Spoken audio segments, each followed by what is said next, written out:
Hello प्यारे बच्चों। तो आज का अपना टॉपिक है वो है अणुसंख्यक गुणधर्म। और ये हमारा एग्जाम पॉइंट ऑफ व्यू से बहुत ज़्यादा इम्पोर्टेंट है। सबसे ज़्यादा क्वेश्चन इसी टॉपिक से पूछे जाते हैं। तो जो अणुसंख्यक गुणधर्म यानी कॉलिगेटिव प्रॉपर्टी हैं, ये अपने पास 4 प्रकार की होती हैं। तो उनमें से आज के टॉपिक में अपन अणुसंख्यक गुणधर्म की परिभाषा पढ़ेंगे और इसमें से एक प्रॉपर्टी पढ़ेंगे, है ना, वाष्पदाब में आपेक्षिक अवनमन को। ठीक है, एक एक भाग करके पढ़ेंगे जिससे वीडियो बड़ा नहीं बनेगा। तो सबसे पहले बात करते हैं अणुसंख्यक गुणधर्म। तो अणुसंख्यक गुणधर्म कौन प्रदर्शित करता है? तो सबसे पहले अणुसंख्यक गुणधर्म वो विलयन प्रदर्शित करते हैं जिसमें विलेय कैसा हो? अवाष्पशील हो। ध्यान से सुनो, अणुसंख्यक गुणधर्म केवल वो प्रदर्शित करते हैं जिसमें विलेय कैसा हो? विलेय जो है वो कैसा हो? अवाष्पशील हो। अवाष्पशील हो, वही विलयन क्या करते हैं? अणुसंख्यक गुणधर्म शो करते हैं। विलेय कैसा हो? अवाष्पशील। और विलयन कैसा हो? विलयन कैसा हो? तनु विलयन हो। ये इनकी शर्तें हो गई। अब इनकी परिभाषा क्या कहती है? विलयन के वे भौतिक गुण जो विलयन में उपस्थित विलेय के कणों की संख्या पर निर्भर करते हैं, न कि विलेय की प्रकृति पर, जैसे उसका रंग पर, या अणुसंख्यक गुणधर्म कहलाते हैं। कुल मिला के जो अणुसंख्यक गुणधर्म है ये विलेय के कणों पर निर्भर करते हैं, है ना। कणों की संख्या कितनी है उस पर निर्भर करते हैं, उसके रूप, प्रकृति, रंग, इन सब पर निर्भर नहीं करते हैं। समझे कि नहीं? जैसे आप एक एग्जाम्पल से समझ सकते हो, जैसे अपने यहाँ इलेक्शन होते हैं तो इलेक्शन में कौन जीता माना जाता है? जिसको ज़्यादा वोट मिलते हैं। अब वो ज़्यादा वोट पढ़े लिखे लोगों के मिल रहे हैं या जो लोग नहीं पढ़े हैं उनके मिल रहे हैं, इससे कोई लेना देना नहीं है। तो सेम इसका है कि जो ये निर्भर करेगा वो केवल कणों की संख्या पर करेगा, उनके रंग, रूप, इन सब पर निर्भर नहीं करेगा। अब इसको अपन समझते हैं डेरिवेशन इनके। ये तो अपन ने इसकी बात कर ली। अब इसमें जो पहला है अपना अणुसंख्यक के प्रकार, अणुसंख्यक गुणधर्म के प्रकार। तो प्रकार में देखो, पहला प्रकार अपने पास क्या है? वाष्प दाब का आपेक्षिक अवनमन, इसी के बारे में आज अपन पढ़ेंगे। दूसरा है क्वथनांक में उन्नयन। तीसरा है हिमांक में अवनमन। और फोर्थ है परासरण दाब। तो एक एक करके इन सबको पढ़ना है। तो आज के लेक्चर में अपन इसके बारे में बात करने वाले हैं। तो पहला है अपना वाष्प दाब में आपेक्षिक अवनमन। अब इसको सुनो, इसकी परिभाषा क्या कहती है? जब किसी शुद्ध विलायक जैसे पानी में कोई अवाष्पशील विलेय, अवाष्पशील विलेय मतलब जो वाष्प नहीं बनाता है, जैसे चीनी या नमक, जिसे गर्म करने पर वाष्प नहीं बनती है, मिलाया जाता है, तो विलायक के अणुओं की सतह से उड़ने की जगह कम मिलती है। इसके कारण विलयन का वाष्प दाब शुद्ध विलायक के वाष्प दाब से कम हो जाता है। इसे ही वाष्प दाब का अवनमन कहते हैं। फिर से सुनो क्या बोला इसमें। इसमें बोला गया है कि जैसे अपने पास ये कोई शुद्ध विलायक है, ये अपने पास एक शुद्ध विलायक है इसमें, ठीक है, विलायक है। अब क्या किया? अब जब ये शुद्ध विलायक है तो इसकी सतह पर जो अणु होंगे वो केवल किसके होंगे? विलायक के होंगे। और विलायक तो कैसा होता है? वाष्पशील होता है, मतलब ये वाष्प बनाएगा। क्लियर है? मतलब इसकी सतह के सारे अणु वाष्प बनाएंगे। अब लेकिन अब इसमें आपने क्या किया? इसमें आपने मिला दिया अवाष्पशील, अवाष्पशील विलेय। जब अवाष्पशील विलेय मिलाया तो अब देखो क्या हुआ इससे। अब इसकी सतह है ना, जो ये अब विलयन बन गया ना, A+B आ गए दोनों। इसमें मान लो विलायक A था और अवाष्पशील विलेय क्या है? B। तो A+B विलयन बन गया। तो अब इसकी सतह पर दोनों के अणु होंगे, A के अणु भी होंगे और B के अणु भी होंगे, मतलब विलेय के अणु भी होंगे और विलायक के अणु होंगे। अब बताओ, इसमें से जो विलेय है B, ये तो वाष्प बनाएगा नहीं, मतलब केवल ये वाले ही अणु क्या बनाएंगे? वाष्प। तो जो जिस जगह सफ़ेद सफ़ेद जो आए हैं अणु, वो तो वाष्प में जाएंगे नहीं। तो देखो, वाष्प में जाने वाले अणुओं की संख्या क्या हो गई? कम हो गई। और यहाँ वाष्प में जाने वाले अणुओं की संख्या क्या थी? ज़्यादा। जब वाष्प में जाने वाले अणुओं की संख्या कम हो गई तो इसका मतलब क्या हुआ कि यहाँ वाष्प कम बनेगी, और जो वाष्प कम बनती है उसी को बोलते हैं वाष्प दाब का आपेक्षिक अवनमन। अवनमन का मतलब होता है कमी। उम्मीद करते हैं समझ में आई होगी। अब देखो, अब इसको अपन एक डेरिवेशन भी इसमें आता है उससे समझते हैं। अब ये जो अणु हैं इनका वाष्प दाब मान लिया कितना है, P0 है। अब ये विलियन है, ये तो विलियन बन गया, इसका वाष्प दाब हो गया PS। अब इस PS में भी ये वाष्प दाब केवल और केवल किसकी वजह से हो रहा है, A की वजह से हो रहा है, तो आप इसको क्या लिख सकते हो, PA, है ना। क्या लिख सकते हो, PA। एक ही बात है।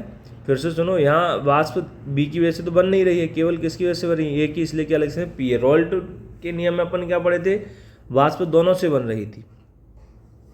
बोलने का मतलब ये हुआ, अब इसमें अपन क्या बोल सकते हैं कि मैं यहाँ जल्दी से एक बार और इसको बना देता हूँ कि अपन ने अभी यहाँ क्या किया कि इस तरीके से कंटेनर लिया, यहाँ केवल A था तो इसकी वजह से वाष्प बन रही थी, इसमें A और B दोनों थे तो इसकी वजह से वाष्प बन रही थी।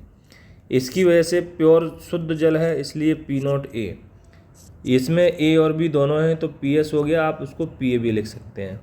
अब रॉल्ट का नियम क्या बोलता है कि जो वाष्प दाब होता है वो डायरेक्टली प्रोपोर्शनल होता है किसके, मोल अंश के। किसके डायरेक्टली प्रोपोर्शनल होता है, यानी समानुपाती मोल अंश के, तो PA के हो जाएगा। तो यहाँ से समानुपाती का सिंबल उठाएंगे तो P0A आ जाएगा कांस्टेंट PA। ये अपन पिछले लेक्चर में बात कर चुके हैं राउल्ट के नियम में। क्लियर। अब यहाँ से देखना, ध्यान से समझना। अब यहाँ से ये अपने पास आ गया PA = P0A XA। अब अपन को ये पता है PA XA प्लस XB जो है, XA प्लस XB ये कितना होता है, 1।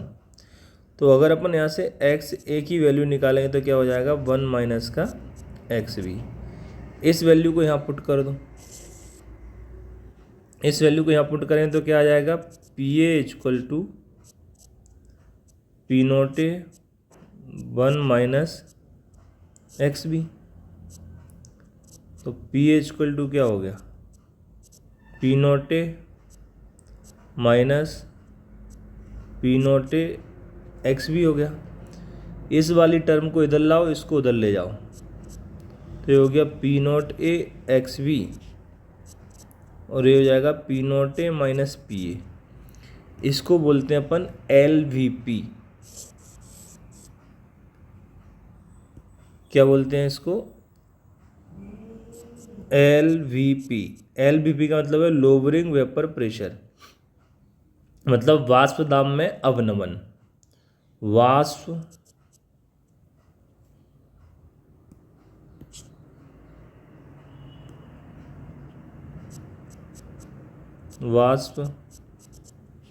दाब में अवनमन। अब हमको तो क्या पढ़ना है, आपेक्षिक अवनमन। दोनों अलग अलग बातें हैं। अब आपेक्षिक अवनमन मतलब किसी के सापेक्ष आप देख रहे हैं, तो P0A माइनस PA इसके भाग में क्या आ जाए, अब P0A, तो ये आ गया XB। ये है अपना कॉलिगेटिव प्रॉपर्टी। ये जो फॉर्मूला आया है ये है कॉलिगेटिव, ऊपर वाला नहीं है, क्योंकि वाष्प दाब में आपेक्षिक अवनमन कॉलिगेटिव प्रॉपर्टी, इसको बोलते हैं RLVP, relative lowering vapour pressure, यानी कि वाष्प दाब में आपेक्षिक अवनमन। तो ये फॉर्मूला अपने लिए इंपॉर्टेंट है, ये है अपना ये कॉलिगेटिव प्रॉपर्टी। क्लियर है। अब इसको अपन और कैसे कैसे लिख सकते हैं, अब इनको देखो यहाँ से। अब ये जो आया है अपने पास फॉर्मूला, ये अब इससे देखो जो XB है इसकी जगह आप क्या लिख सकते हो, NB upon NA plus NB। ये डेरिवेशन पूछा जाता है, NCERT में भी दिया है। और यहाँ से देखो ये क्या लिखा है, P0A minus PA upon P0A। Clear. अब आप ध्यान से अगर देखो तो अगर अपन ऐसा बोलें कि अपने पास ये बहुत डाइल्यूट सॉल्यूशन यानी तनु विलयन है, पहले तो इसके लिए देख लो तनु विलयन।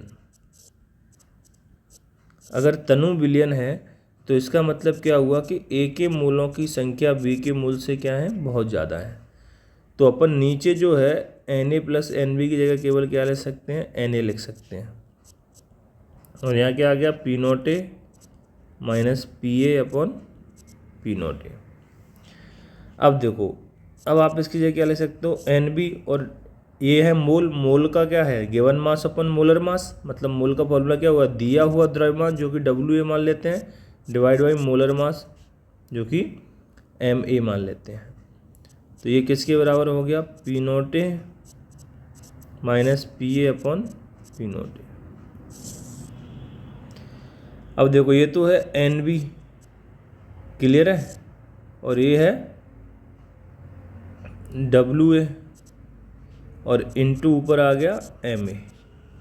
ये किसके बराबर हो गया, P naught A minus P A upon P naught A. अब इसमें देखो मोलालिटी का नाम सुना है, अपन ने पढ़ा है। तो मोलालिटी का फॉर्मूला क्या होता है, विलेय के मोल जो कि ये हो गए, नीचे विलायक का द्रव्यमान जो कि ये हो गया, लेकिन ये ग्राम में है तो इसलिए ऊपर कितने से गुणा करोगे, 1000 से। तो ऊपर 1000 से किया है तो नीचे भी 1000 से करोगे, इसका मतलब आपने कुछ नहीं किया है, समझे कि नहीं। एम ए इक्वल टू ये है P naught A minus P A upon P naught A. देखो ऊपर और नीचे 1000 से गुणा क्यों किया है, क्योंकि मैं इसको मोलालिटी बनाना चाहता हूँ, मोलालिटी के साथ रिलेशन देखना है। तो आपने ऊपर भी गुणा कर दिया, नीचे भी कर दिया। अब देखो ये वाली जो टर्म है ये अपनी क्या बन गई, ये टर्म अपनी बन गई मोलालिटी, मतलब विलेय के मोल भाग में आगे विलायक का द्रव्यमान गुणा 1000, तो ये क्या कहलाती है, मोलालिटी। तो ये आ गई मोलालिटी इनटू ये क्या है, मोलर द्रव्यमान किसका, विलायक का, एम ए का मतलब है मोलर द्रव्यमान विलायक का, डिवाइड में आ गया 1000, और यहाँ क्या आ जाएगा, P naught A minus P A upon P naught A. Clear है। तो यहाँ से अब हम मोलालिटी निकाल सकते हैं। देखो कैसे निकालेंगे मोलालिटी, यहाँ लिख रहे हैं अपन। तो m की जो वैल्यू है वो क्या आ गई, p naught A minus P A upon P naught a into 1000 divide by m a. तो ये अपने पास मोलालिटी का फॉर्मूला आ गया। इसको आप डेल्टा पी लिख सकते हो, ये पी नोट ए लिख सकते हो, ये 1000 बाई एम ए। ध्यान देना एम ए यहाँ पे क्या है, मोलर द्रव्यमान किसका, विलायक का, और ये स्मॉल एम क्या है, मोलालिटी यानी मोललता। देखो अब यहाँ पे जो है अपन ने जैसे वाष्पदाब में अवनमन, तो ये जो पॉइंट है ना ये क्या बता रहा है, वाष्पदाब में अवनमन को बता रहा है। ये जो पॉइंट है P naught A minus P A, मतलब ये अंतर को ही तो बता रहा है, अवनमन मतलब अंतर, तो वाष्पदाब में अंतर, और ये बता रहा है आपेक्षिक अवनमन को। क्लियर है। तो उम्मीद करता हूँ आपको ये समझ में आया होगा। क्लियर है। तो अगले भाग में अपन बात करेंगे एलिवेशन इन बॉइलिंग पॉइंट, यानी बॉइलिंग पॉइंट जो इंक्रीज हो रहा है वो किस वजह से हो रहा है, अपन इसके बारे में बात करेंगे, है ना। समझे कि नहीं, यानी उबाल बिंदु में जो परिवर्तन आएगा वो किस वजह से आएगा। अगर आपको समझ में आया है तो अपने दोस्तों के साथ भी इसको शेयर करें, मैं इसमें आपको कंप्लीट केमिस्ट्री कराऊंगा, है ना। और अपने दोस्तों के साथ इसको शेयर ज़रूर करें और चैनल को सब्सक्राइब करें। Thank you.